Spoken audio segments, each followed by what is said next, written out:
Дорожная компания ООО «Статус СИП» приступила к традиционному весеннему ремонту дорог. Частично его уже провели на улицах микрорайона Южной и Центральной площади.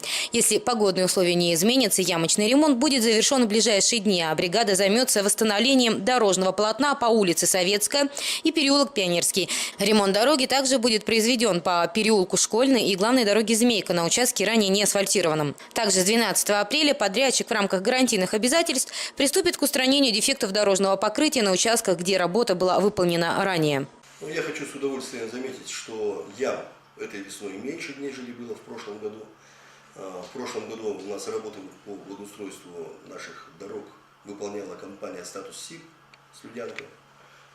Профессионалы своего дела. У нас с ними заключен муниципальный контракт, в котором четко прописаны гарантийные обязательства. И те ямы, которые образовались на выполненных ими ранее работах, они по гарантии будут исправлять. Это один момент. Второй момент, что мы уже сейчас действительно приступили к ремонту дорожных полотен.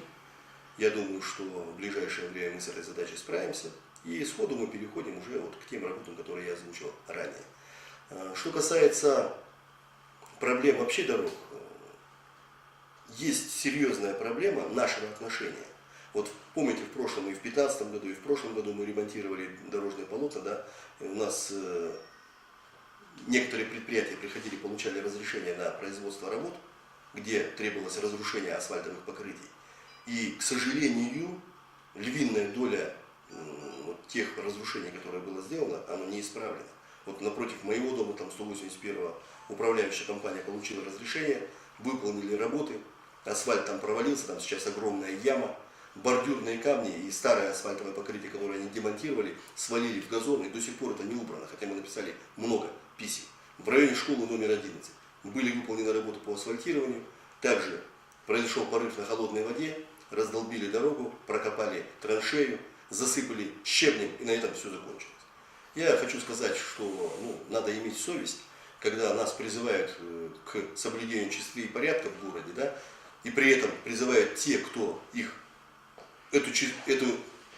этот беспорядок сам создает, это нечестно и непорядочно. Я призываю всех тех, кто получал у нас разрешение на производство земляных работ, они должны соглашение и свои обязательства исполнить до конца. То есть навести порядок на тех дорогах, на тех тротуарах, которые они нарушили. Александра Познухова, Александр Ковалев, телекомпания «Волна».